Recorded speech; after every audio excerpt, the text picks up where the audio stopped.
What's up, y'all? Welcome back to the Us versus Them channel. I'm your host, Vince, and we're going to break down the next fight card for the fights this weekend. We have Luana Carolina versus Michelle Montague. Carolina is sitting at a plus 176 underdog, and Montague is sitting at a minus 230 favorite. Guys, I'm going to be honest with you. I don't love the line on this one. I'm slightly leaning towards Montague to get this one done, but I don't love the line. Carolina's 6-3 in the UFC. Whereas Montague, although she has fought in the PFL and then once in the Bellator, she's kind of fighting tomato cans over there. They're not really high-level fighters. They're journeymen at least, at best. I mean, and with Carolina being 6-3 in the UFC, it gives me a little pause. Carolina's going to be moving up to the 135-pound division. She fought her entire career pretty much in the UFC at 125. Missed weight a couple times, and it's just time for her to move up. Then Montague on the other side has fought her entire career at 145. So she's dropping down to 135 for this fight. So they're kind of meeting in the middle. Carolina was a big 25-pounder, so she's going to be a decent-sized 135-pounder. But Michelle Montague is definitely going to be a big 135-pounder. She's going to have the size and strength advantage here. Montague trains over at American Top Team, which is where Kayla Harrison trains as well. I've seen Kayla Harrison in her fight corner and fights before. So it's obviously somebody that she trains alongside. Kayla Harrison is the best in the world at the 135-pound division. I don't think there's really any debate in that. She really probably doesn't belong at 135, but that's just what UFC offers, so that's where she fights at. But it doesn't matter. When she weighs in at 135 and fights, it doesn't matter who is towing the line. Kayla Harrison is 100% the best in the world. So for Montague to have Kayla Harrison to be able to roll around with, put hands on her every single day, it's definitely somebody that's going to make her better. This is definitely a classic striker versus grappler here.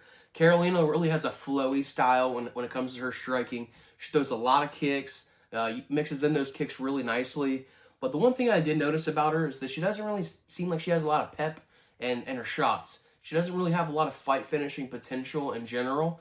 Almost treats it like a sparring match in a way, and maybe it's just because it's WMMA. I don't really want to say that anymore, especially since there's been some finishes, at least an increase in finishes recently in the last couple months at least. So I don't really want to give her that credit in the sense that it's just WMMA. I don't want to give her that excuse, So, she, like I said, more tactical in her striking, but she just doesn't really throw with a lot of power. Doesn't seem like the opponent really has to give her that much respect. Montague's striking is really not great, to be honest with you. Her striking style is basically just a set of her grappling. She'll march forward, let her hands go, throw punches and bunches, and look to change levels and enter on a double leg or lock a body lock and drag the girl to the ground. So she's really mixing in her striking to grapple, and that's the best thing you can really say about her striking. She tends to she carries her chin pretty high, and that's not really a good thing to do, especially against a girl like Carolina. Carolina is 100% the best striker that Montague has ever fought. She's going to want to keep her chin tucked in this fight. The biggest difference maker in this fight is definitely going to be in the grappling. I think Montague is far better at grappling than Carolina is. We've also seen Carolina in the past just get taken down, just kind of leaving herself open at takedowns, I think is more so what it is. She gets taken down over and over sometimes. In the Padilova fight, Padilova got 2 takedowns on her. She tried for 3 different attempts and scored 2 of them. The one where she didn't score, she got really deep in her leg. She definitely beat her hips. It was a takedown where she definitely should have scored. And I don't want to say that was a reflection of Carolina being able to sprawl and brawl. It was more a reflection of Padilova just not pursuing the takedown like she should have. Montague is super dangerous when she gets on top.